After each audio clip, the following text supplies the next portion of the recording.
A very good afternoon to all my dear students. आज की company law की class में हम कंटिन्यू कर रहे हैं हमारी कल की क्लास में जो हमने टॉपिक स्टार्ट किया था, जिसका नाम है share holders and members part 2।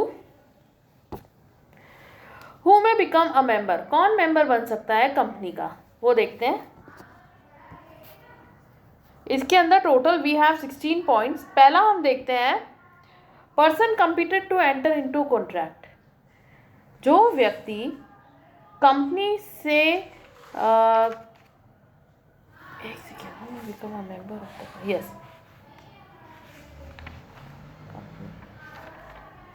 Yes अनुबंध करने की क्षमता रखने वाला व्यक्ति। इसके अंदर हम ये कहते हैं कि जो व्यक्ति कंपनी से के साथ अनुबंध करने की कैपेसिटी रखता है, जैसे कि माइनर जो व्यक्ति है वो कभी भी मेंबर नहीं बन सकता है, लेकिन कुछ प्रोविजंस हैं जिसके तहत उसको मेंबर बनाया जा सकता है। और या फिर जो व्यक्ति जो कि मेंटली डिस्टर्ब हो, तो वो व्यक्ति कंपनी का मेंबर नहीं बन सकता है। फिर उसके आगे हम देखते हैं, सेकंड पॉइंट आता है फॉरेनर व्यक्ति, कंपनी का विदेशी व्यक्ति जो है वो मेंबर नहीं बन सकता है। ऊपर वाले पॉइंट के अंदर 2 पॉइंट मैंने आपको बताया, minor, person of unsound mind और इंसॉल्वेंट। माइनर जिसने अभी 18 वर्ष की आयु पूरी नहीं करी है, पर्सन ऑफ अनसाउंड माइंड जिसका मस्तिष्क जो है वो मस्तिष्क से स्वस्थ नहीं है, या इंसॉल्वेंट जिसको हम दिवालिया घोषित करते हैं, वो व्यक्ति मेंबर नहीं बन सकता है। सेकंड, फॉरेनर को हम बोलते हैं विदेशी व्यक्ति।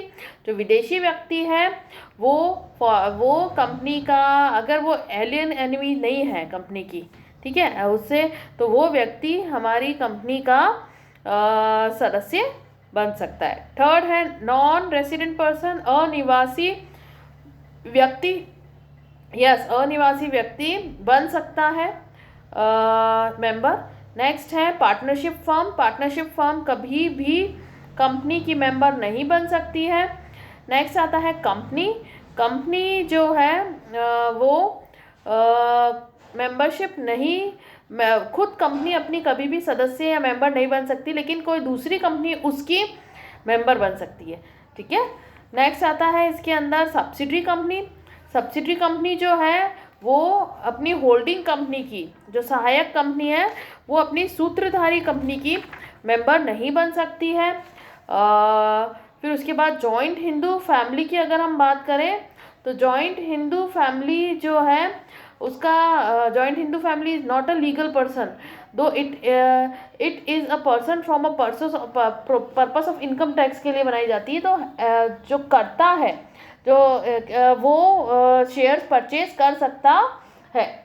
नेक्स्ट है इसके अंदर पार्टनरशिप फॉर्म, मैंने आपको बता ही दिया है, नहीं बन सकती है। Holding of shares in joint name, अगर जॉइंट नेम पर, संयुक्त नाम पर कोई भी 2 या अधिक व्यक्ति मिलकर संयुक्त नाम में कंपनी के अंश खरीद सकते हैं, और प्रत्येक संयुक्त अंशधारी को कंपनी का पृथक सदस्य माना जाता है।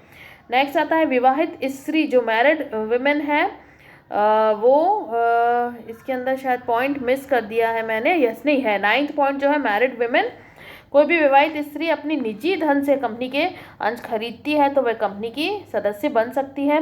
ट्रस्टी मतलब प्रन्यासी, यदि कोई व्यक्ति प्रन्यासी किसी अन्य व्यक्ति की ओर से अंश अपने नाम से खरीदता है तो ऐसा व्यक्ति जो है प्रन्यासी ही कंपनी का सदस्य माना जाता है। नेक्स्ट इसके अंदर आती है कोऑपरेटिव सोसाइटी के लिए हम कहते हैं कि कोऑपरेटिव सोसाइटी सदस्य बन सकती है क्योंकि उसका पृथक अस्तित्व होता है। रजिस्टर्ड सोसाइटी भी सदस्य बन सकती है क्योंकि उसका भी अलग अस्तित्व होता है, सेपरेट लीगल एग्जिस्टेंस होता है। फिर ट्रेड यूनियन जो है उसका भी अलग अस्तित्व होता है, इसलिए वह भी बन सकती है। इंसॉल्वेंट व्यक्ति नहीं बन सकता है, मैंने आपको ऊपर भी बताया था, जिसको हम बोलते हैं दिवालिया। फिक्टिशियस पर्सन, कोई भी काल्पनिक नाम से कंपनी के अंश नहीं खरीद सकता है और ना कंपनी के अंश आवंटन के लिए प्रार्थना पत्र दे सकता है। यदि वह ऐसा करता है तो उसके ऊपर धारा 447 के अधीन उसे दंड दिया जाता है। लास्ट आता है मॉर्टगेजी ऑफ शेयर्स, अंशों की बंधकी। यदि किसी व्यक्ति ने अपनी कंपनी को जो है उसके अंशों के बंधक पर ऋण दिया है तो ऐसी दशा में ऋणदाता जो है बंधकी जो है उन अंशों का धारक तथा कंपनी का सदस्य माना जाएगा। मेरे ख्याल से ये जो 16 पॉइंट्स है वो आपको क्लियर है। Next, methods of becoming a member. अब कैसे बने हम मेंबर? सबसे पहले आता है सीमा नियम पर हस्ताक्षर करके। जो व्यक्ति मेमोरेंडम के ऊपर साइन करते हैं वो सदस्य माने जाते हैं। By application and allotment of shares, या फिर आप शेयर्स खरीद लो, अप्लाई कर दो। ट्रांसफ़र ऑफ शेयर्स, अगर आप अपने कोई मुझे अपने शेयर ट्रांसफ़र करता है तो मैं सदस्य बन जाऊंगी। फिर आता है transfer and transmission, transfer of by transmission of share और बाय सक्सेशन से अगर व्यक्ति को मिलते हैं, उसकी मृत्यु के बाद अगर किसी को मिलते हैं तो वो बाय एस्टोपल और होल्डिंग राइट, गत्या विरोध तथा प्रदर्शन द्वारा सदस्यता। बहुत लोग शो ऑफ करते हैं यस मैं उस कंपनी का मेंबर हूँ, तो वो ऐसा लगता है कि वो मेंबर हैं।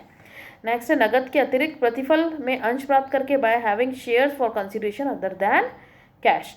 कैश के जगह जो कंसिडरेशन अगर उसको शेयर्स के रूप में दिया जाता है तो आप सदस्य बन सकते हो। नेक्स्ट है bye conversion of debenture into shares. कुछ डिबेंचर्स इस नाम से इशू किए जाते हैं कि उन्हें फ्यूचर में जाकर शेयर्स में कन्वर्ट कर दिया जाएगा। तो जब वो शेयर्स में कन्वर्ट कर दिए जाते हैं तो वो जिस भी व्यक्ति ने डिबेंचर्स कंपनी को ऋण दिया है वो he become a share holder. Next, termination और सीसेशन ऑफ मेंबरशिप, जिसे हम बोलते हैं सदस्यता की समाप्ति। समाप्त कैसे हो जाएगी? By the act of the parties. इसको हम 2 पॉइंट में डिवाइड करते हैं, पार्टी कुछ करे और सेकंड देखिए कानून के द्वारा कुछ किया जाता है। पहला हम देखते हैं अगर पार्टी क्या करे, बाय ट्रांसफ़र ऑफ शेयर्स। अगर मैं अपने शेयर्स किसी को ट्रांसफ़र कर देती हूँ तो मेरी सदस्यता समाप्त हो जाएगी। सेकंड, फॉरफीचर ऑफ शेयर्स, अंशों का हरण हो जाता है। आप जानते हैं, अब कॉमर्स के स्टूडेंट्स हैं, आप फॉरफीचर ऑफ शेयर्स आपने पढ़ा है। या कोई सरेंडर कर देता है अपने शेयर्स, या जो ग्रहणाधिकार होता है उसका उपयोग किया जाता है तो तब, या by repudiating the contract of purchase of shares, अंशों के क्रय के अनुबंध को परित्याग करने पर अगर ऐसा किया जाता है तो भी समाप्ति हो जाती है सदस्यता की। Next, by redemption of shares, अगर कंपनी अपने रिजम्पशन लिखा है बच्चों, ये रिडम्पशन है REDUMPTION, जिसको हम बोलते हैं अंशों के शोधन के द्वारा। जब कंपनी रिडम्पशन ऑफ शोधन कर देती है तो सदस्यता समाप्त हो जाती है। And buy back of shares, या कंपनी फिर से अपने वापस खरीद कर लेती है शेयर्स के तो भी सदस्यता समाप्त हो जाती है। ये हो गया फर्स्ट पॉइंट का। अब हम देखते हैं सेकंड पॉइंट। सेकंड पॉइंट जो है वो बाय ऑपरेशन ऑफ लॉ, जिसे हम बोलते हैं कानून के प्रभावी होने पर। कब? कानून अंशों के परोशन पर, transfer bye transmission of shares. अगर मृतक की मृत्यु अगर सदस्य की मृत्यु हो जाती है तो सदस्यता समाप्त हो जाएगी, और या वो इंसॉल्वेंट दिवालिया हो जाता है, या कोर्ट ने उसके जो है वो ट्रिब्यूनल ने उसके अंशों का को वापस ले लिया है उससे, या कंपनी का विघटन डिसॉल्यूशन हो जाता है। नेक्स्ट हम पढ़ते हैं rights of members. Important question है from exam point of view. Right of members को हमने 2 पार्ट में डिवाइड करा है। First is individual rights and second is collective right. Individual rights में आपकी किताब में लगभग इंडिविजुअल राइट 22 पॉइंट्स है छोटे छोटे। ये मेरे लिए पॉसिबल नहीं था कि मैं 22 पॉइंट्स यहाँ पर लिख सकूँ। और जो सामूहिक राइट्स है कलेक्टिव, वो हैं आपके ऑलमोस्ट 7 पॉइंट्स हैं, जिसके अंदर बहुत सारे छोटे छोटे और सब पॉइंट्स हैं। तो आपको मैं जस्ट नाम बता रही हूँ कि राइट्स क्या होते हैं। आप अपनी बुक से इन सबको लर्न करेंगे, याद करेंगे और एग्जाम में इसको डिटेल में लिखेंगे। पहला हम लेते हैं इंडिविजुअल राइट। इंडिविजुअल राइट जो है वो हमें ये कहता है कि जो व्यक्ति के क्या होते हैं, राइट्स होते हैं जो इंडिविजुअली उसे दिए जाते हैं, और सामूहिक मतलब जब बहुत सारे लोगों को एक साथ दिए जाते हैं। इंडिविजुअल राइट्स जैसे right to obtain copy of memorandum and article, right of preemption जिसमें right to get allotment of shares in future issue of share, right to transfer share, right to vote on dissolution, tribunal से appeal करना अगर कोई चीज़ समझ में नहीं आ रही है, राइट का कहीं वेरिएशन लग रहा है, शेयर्स और डिबेंचर्स का सर्टिफिकेट पाने का राइट, कभी भी कोई भी मेंबर अगर चाहे तो रजिस्टर ऑफ मेंबर्स को इंस्पेक्ट कर सकता है, ट्रिब्यूनल के पास जा सकता है अगर एनुअल जनरल मीटिंग नहीं हो रही है, नोटिस ऑफ मीटिंग नहीं मिला है, अटेंड नहीं करी है उसको, या वोट एट मीटिंग, उसका राइट है कि वो सारे नोटिस प्राप्त करें। वो अगर नहीं आ रहा है मीटिंग अटेंड करने तो अपना प्रॉक्सी भेज सकता है, वो डिमांड ऑफ पूल कर सकता है। उसके साथ साथ ही can apply to the tribunal for holding an EGM, extraordinary general meeting को कॉल करने के लिए उसके पास राइट है। He has a right to require the company to circulate the resolution send to him, जो रिजोल्यूशन उसे भेजा गया है कंपनी के पास उसको सर्कुलेट करवाने का उसके पास हक है। ये right to make request of obtaining minutes, जो बुक होती है उसको मांगने का हक होता है। उसको डिविडेंड अगर डिक्लेयर हुआ है तो प्राप्त करने का, डिविडेंड प्राप्त करने का हक है। ऑडिटेड फाइनेंशियल स्टेटमेंट्स को रिसीव करने का हक है। अगर वो डायरेक्टरशिप के लिए स्टैंड करना चाहता है तो वो उसको राइट है। उसके साथ साथ ही has a right to inspect any register related to charges, minute book, या register of director, register of contract, या register of director share holding, ये सभी चीज़ें। एंड उसके पास राइट है तो पिटीशन भी फाइल कर सकता है।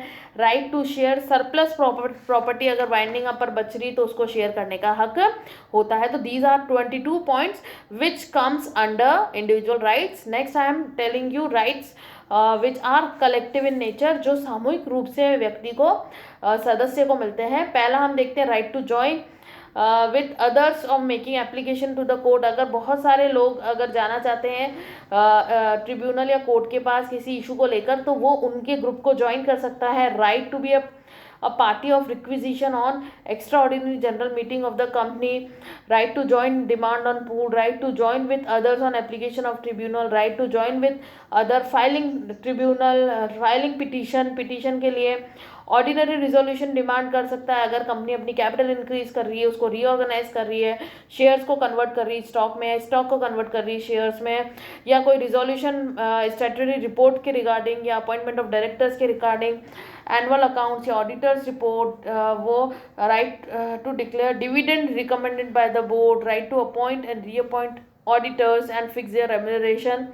उसके साथ साथ वो स्पेशल बिजनेस अगर कर रही है कंपनी तो वो स्पेशल रिजोल्यूशन डिमांड कर सकता है जनरल मीटिंग में, to make alteration in the memorandum, to make alteration in the article में अगर अल्ट्रेशन कर रहा है तो स्पेशल रिजोल्यूशन के द्वारा किया जाए, या to reduce the capital with the approval of the tribunal, to pay interest out of capital, to wind up companies voluntary and with the intervention of the tribunal, and to appoint and fix remuneration of liquidators in the case of members voluntary winding up। तो ये सारे जो points हैं ये collective हैं। तो special और ordinary resolution का राइट होता है उसको कि इन सारी चीज़ों में वो डिमांड कर सकता है। अब आपका जो असाइनमेंट है वो है who may become the member of the company. अभी जो हमने सारे पॉइंट्स पढ़े थे, माइनर, इंसॉल्वेंट और ये सारे। नेक्स्ट है explain the methods of becoming member, कैसे बने, शेयर्स खरीद लें, ट्रांसफर ऑफ शेयर्स और इस तरीके से, या मेमोरेंडम साइन कर लें, या right notes on cessation of membership, membership की समाप्ति कैसे हो जाती है, and explain the rights of members individual and collective. ये आपको इम्पॉर्टेंट ये पॉइंट्स हैं, इम्पॉर्टेंट टॉपिक्स हैं जो आपको इस जो हम टॉपिक पढ़ रहे हैं उसमें से इम्पॉर्टेंट सब टॉपिक्स हैं जिस पे आपका क्वेश्चन बनता है। अगर आपको इससे रिलेटेड कोई भी प्रॉब्लम है तो आप मुझे व्हाट्सएप ग्रुप पे पूछ सकते हैं। Thank you so much.